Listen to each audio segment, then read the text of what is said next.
Sir ಶರತ್ ಅಂತ ಬೆಂಗಳೂರಿಂದ ಬಂದಿದ್ದೀನಿ ಸರ್. ಈಗ ನೀವು ಫಸ್ಟಿಗೆ ಹೇಳಿದ್ರಿ ಮುಂಚೆ ಹೋಗಿ ನಾವು ಏರ್ ಸ್ಟ್ರೈಕ್ ಮಾಡ್ತಾ ಇದ್ವಿ, ನೆಕ್ಸ್ಟು ಕಾಲಾಳುಗಳನ್ನು ಕಳಿಸ್ತಾ ಇದ್ವಿ ಅಂತ. ಈಗ ಎಲ್ಲ ಬಂದಿರೋದ್ರಿಂದ ಮುಂದಿನ ಯುದ್ಧದ ಸ್ವರೂಪ ಹೇಗಿರುತ್ತೆ, ಅದರಲ್ಲಿ ನಾವು ನಾಗರಿಕರಾಗಿ ನಾವೇನು ಮಾಡಬೇಕು, ನಾವು ಹೇಗೆ ಎಕ್ವಿಪ್ ಆಗಬೇಕು ಸರ್? ಫ್ಯೂಚರ್ ಆಫ್ ವಾರ್ಫೇರ್ ಹೆಂಗಿರುತ್ತೆ ಅಂತ, ಮುಂದಿನ ದಿನಗಳ ಯುದ್ಧಗಳು ಹೆಂಗಿರ್ತವೆ ಅಂತ ಅವ್ರ ಪ್ರಶ್ನೆ. ನೀವು ಹೇಳಿದ ಕರೆಕ್ಟು. ನಾನು ಮುಂಚೆ ಹೇಳಿದ್ದೆ ಅದನ್ನು.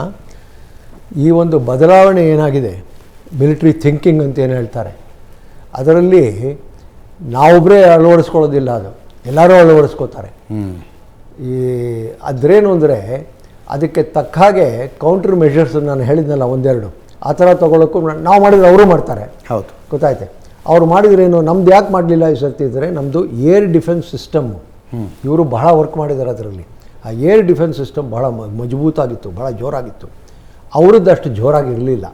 ಅದರಿಂದ ನಾವು ಒಳಗೆ ಹೋಗಬೇಕಾಯ್ತು, ಒಳಗೆ ಹೋಗ್ಬೋದು, ಸುಲಭವಾಗಿ ಹೋಗ್ಬೋದಾಗಿತ್ತು. ನಮ್ಮ ಮಿಸೈಲ್ಗಳು ಹೋಯ್ತು, ನಮ್ಮ ಈ ಲಾಯ್ಟ್ರಿಂಗ್ ಮ್ಯುನಿಷನ್ಸ್ ಹೋಯ್ತು.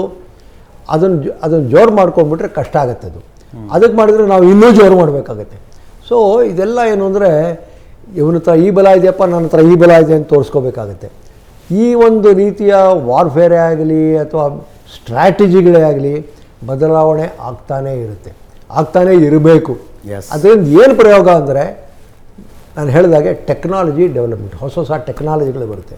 ಹೊಸ ಹೊಸ ಟೆಕ್ನಾಲಜಿಗಳು ಮೀನ್ಸ್ ಹೊಸ ಹೊಸ R&D ಕೆಲಸಗಳು ಮಾಡಬೇಕಾಗತ್ತೆ, R&Dನಲ್ಲಿ ಡೆವಲಪ್ ಮಾಡಬೇಕಾಗತ್ತೆ. ಆ ಡೆವಲಪ್ ಮಾಡೋದು ಬರೀ R&Dಲಿದ್ದರೂ ಸಾಲದು, ಅದನ್ನು ಅಳವಡಿಸ್ಕೋಬೇಕು. ಆವಾಗಲೇ ಅದರಿಂದ ಪ್ರಯೋಜನ ತಗೊಳ್ಳೋದು. ಅದಕ್ಕೆಲ್ಲ ಅವಕಾಶ ಸಿಗೋದಕ್ಕೆ ಅದರಿಂದ ಅನುಕೂಲವೂ ಆಗುತ್ತೆ, ಹಣವೂ ಖರ್ಚಾಗತ್ತೆ. ಆದರೆ ಇದೆಲ್ಲ ಒಂದಕ್ಕೊಂದು ಇಂಟರ್ ರಿಲೇಟೆಡ್.